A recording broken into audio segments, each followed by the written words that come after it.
Hi everyone, my name is Alyssa and I'm here to show you how to make a simple beaded necklace. And so today we're going to start out with a few key things. One, you need something called felt. I'm trying to turn the camera. Looks like this. It's a soft matted material that you can use so that when you start using your beads and you start beading, it doesn't roll off the table or roll off your working place. Two, you're going to need some beads, and some beads will look like, let me use this one. These are called seed beads.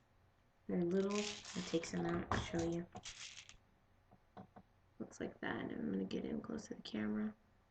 Got a little seed bead there. This is a turquoise color. This is a size 6.0. I don't know if you can see that. They are 6.0. Got dynamites. So you can get those.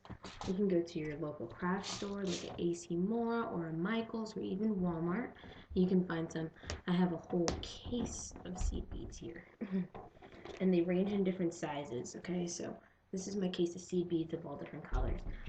So the one I just showed you, that's a 6.0, which is your standard size. And then you have, one that's a little bit bigger,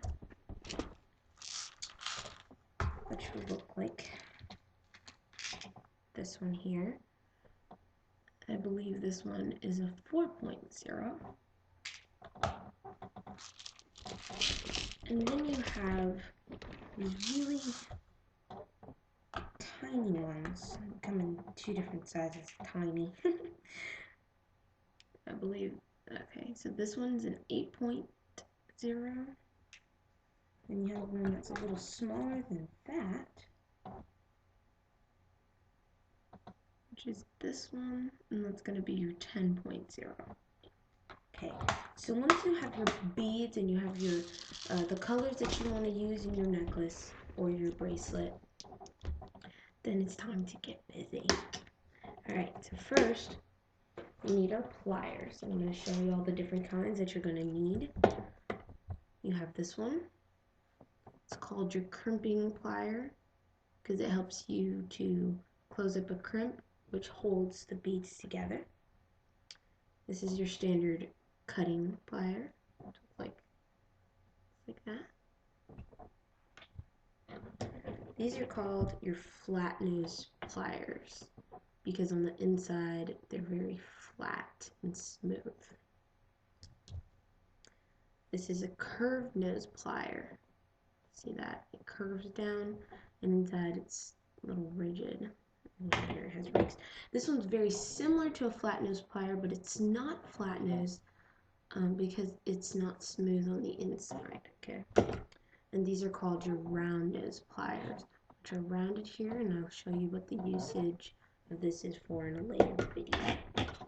So you're going to need those 6 pliers throughout your course of jewelry making today. You're also going to need something called crimps, which comes in different colors and different sizes. But you're going to use these. It almost looks like a bead, but it's harder than a bead, and it's not a bead. If that makes any sense. Alright, so you can buy crimps in different tubes or little baggies.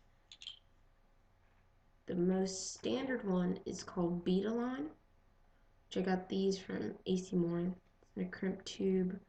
It's silver plating, 150 pieces, and it's a size 2, which means the hole is a little bigger if you get a bigger or smaller hole depending on the size of the pieces that you have, the beads I mean, or the weight.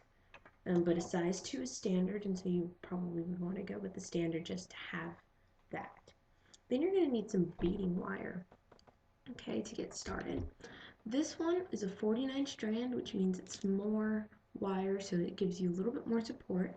It's 30 feet of wire, and this one is a, I don't know if you can see that, it's a 0.019 inch, which means the thickness of the strand. You can also get 0.012, which is thinner than a 0.19, or you can get the 0.15 or the 0.18. The thickest I've ever worked with in beading a necklace, I believe it's a 1/8 of 0.18. So, or a 0.15, excuse me. So, you're going to need that. And then one last thing you are going to need is, hold on one second, I'll show you.